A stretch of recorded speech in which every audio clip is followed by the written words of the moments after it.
In photography, controlling your environment is everything. From manipulating the light to controlling and posing our subject, and of course the background, these are things that make a big difference in the end. So today I'm giving you a quick photography hack to control your background with things that you probably already have lying around your house. Let's get started.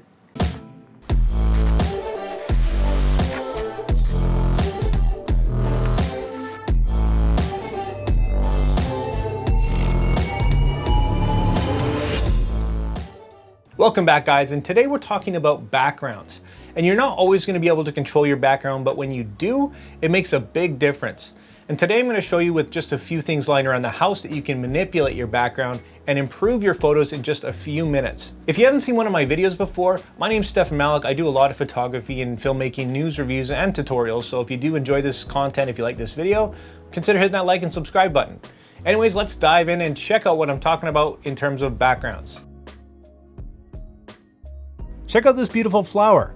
Unfortunately, it's in the backyard with a not so beautiful fence behind it.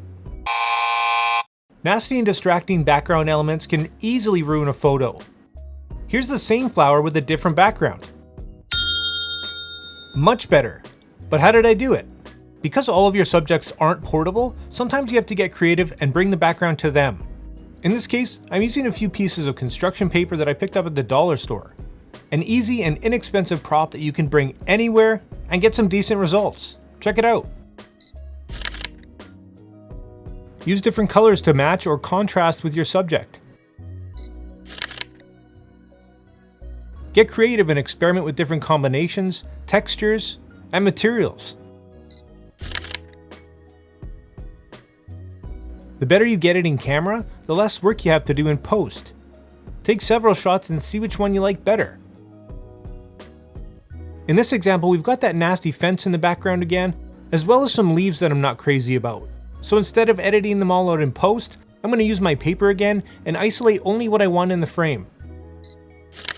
So here I've gotten rid of the leaves, but I can see some texture in the paper, which means I brought it too close for my liking. Let's try a different piece a little bit further. Much better.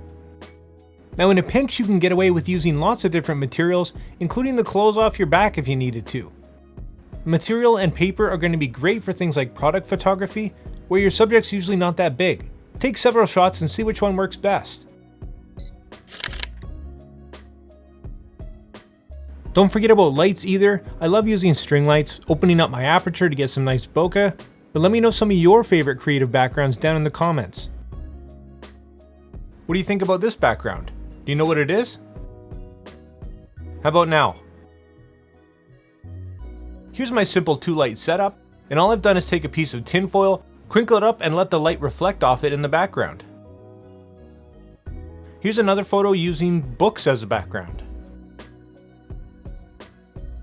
Check out some of my other videos for more creative photography ideas. There it is, guys. There's your quick tutorial on controlling your background. I hope this video helped you out and I hope you liked it. If you want to see more just like it, make sure you hit that like and subscribe button. Drop your questions and your comments down below. And like always, make mistakes, be yourself, and get out there and take some more pictures. See you next time.